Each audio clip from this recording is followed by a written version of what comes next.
daleen ak jàmm mbokki internetu Leuz Info TV ñu dikk ak yéen ci lu soxal mbirum Mame Mactar Gueye Jamra moom mi leen daat nay réagir ci lan la réagir dañu koy daal di doore ak li nga xamante nag moo soxal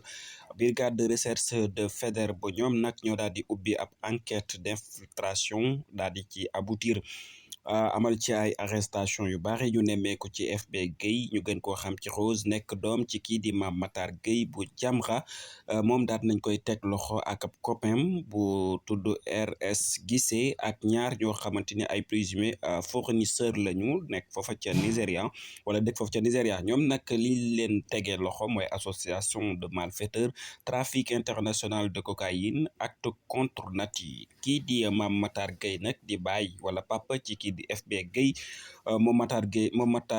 Mame Mactar Gueye nekk vice président de l'ONG islamique Jamra moom nag daal dinay réagir ginnaaw ba mu xamante ni daal dina yegg bi lépp xibaar moom nag communiqué ba mu daal di amal mu ngay sant di gërëm ñi nga xamante nag ñoo di waa gendarmerie waaye itam di sàkku ñu daal di appliquer li nga xamante nag moom la yoon wax ci doomam jile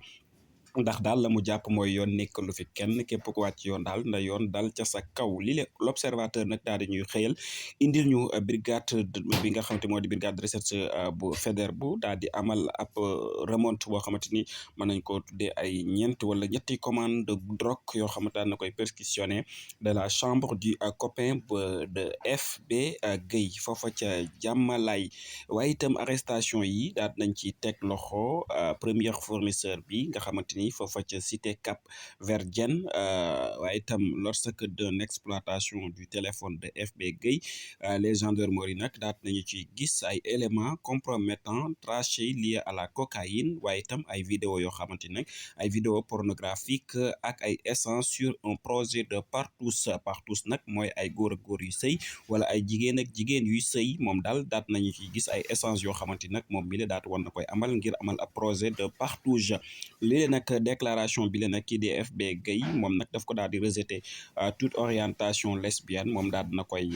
rejeter maanaam lépp loo xamante nag dafay soxal mbirum lesbienne moom daal àndu ca benn yoon moom nag daat nay reconnaître li nga xamante ni moo di en revanche avoir envoyé un message li nga xamante ni mooy tout à l'heure maa ngi koy cité kenn moom nag envoyé na message